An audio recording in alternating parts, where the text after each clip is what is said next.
کا خلاصہ دے کر جا رہا ہوں، اس روئے زمین پر پوری کائنات میں جہاں جہاں بھی مخلوقات بستی ہے، جہاں جہاں بھی اللہ رب العالمین کی کریشن زندہ ہے اور رہ رہی ہے، انسان ہو، جنات ہو، جانور ہو، حیوان ہو، زندہ ہو، مردہ ہو، اللہ کی قسم ہے پورے کائنات کے اندر کوئی بھی دھرم، کوئی بھی مسلک، کوئی بھی پنتھ اور کوئی بھی اسم، کوئی بھی دین ایسا نہیں ہے جس کے پاس خالص دین ہو سوائے اہل حدیث کے۔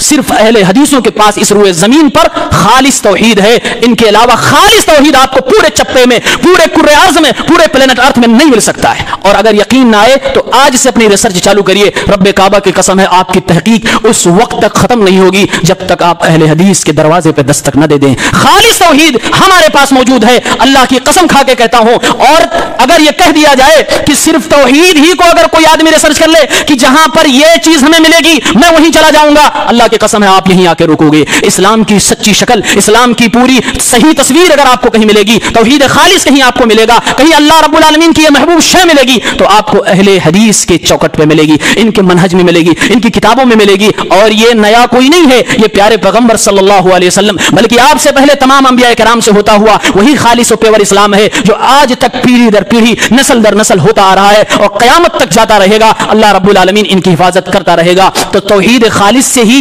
اگر امتیاز کر لیا جائے، فرق کر لیا جائے، اسی کو پہچان بنا لیا جائے تو حق تک پہنچنے میں بڑی آسانی ہو جائے گی۔ بہت سارے مسائل ہیں، آپ دور نہ جائیں، صرف اسی کو اپنا ٹارگٹ بنائیں کہ یہ توحید جہاں آپ کو ملے وہیں آپ ٹھہر جائیے، وہی آپ کی منزل ہے، وہی رب العالمین کا پسندیدہ دین ہے، وہی اسلام ہے۔ اللہ کی قسم آپ سچے دین تک پہنچ جاؤ گے۔ دین میں کوئی گنجلک نہیں، کوئی کمپلیکس میٹر نہیں، بلکہ بہت سادہ ہے۔ یہ رب العالمین کی پسندیدہ دین ہے۔ اور دنیا کے باقی لوگوں کو دیکھیے، سب کے اندر شرک کی ملاوٹ ہے۔ کوئی اللہ کے اسماء و صفات میں شرک کر رہا ہے، کوئی اس کی ذات میں شرک کر رہا ہے، کوئی اللہ کے وجود کا ہی انکار کر رہا ہے، کوئی اللہ کی عبادتوں کو دوسروں کے دروازے پہ لے جا کر اپنی پیشانی کو محروم کر رہا ہے اور اپنی پیشانی کو داغدار بنا رہا ہے، کوئی اللہ کو گالیاں دے رہا ہے، کوئی برملا اللہ کا انکار کر رہا ہے۔ سب کے ہاں کچھ نہ کچھ شرک ہے۔ قرآن کی آیت فٹا رہی ہے، سر وہ لوگ جو اللہ کے اوپر ایمان رکھتے ہیں وہ لوگ بھی آج کے اس دور میں مشرک ہیں اور شرک کر رہے ہیں۔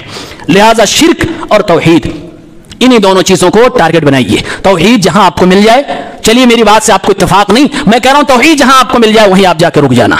اور اگر آپ ریسرچ شروع کر رہے ہیں، 1 سال کے بعد جب آپ کی ریسرچ پوری ہو جائے پھر آپ کی ملاقات کرنا اور ایمانداری سے بتانا کہ توحید آپ کو کہاں ملی ہے۔ اللہ کی قسم ہے سچا اور خالص اسلام اور یہی پیاری توحید آپ کو دامن اہل حدیث میں ملے گی۔ وآخر دعوانا الحمدللہ رب العالمین۔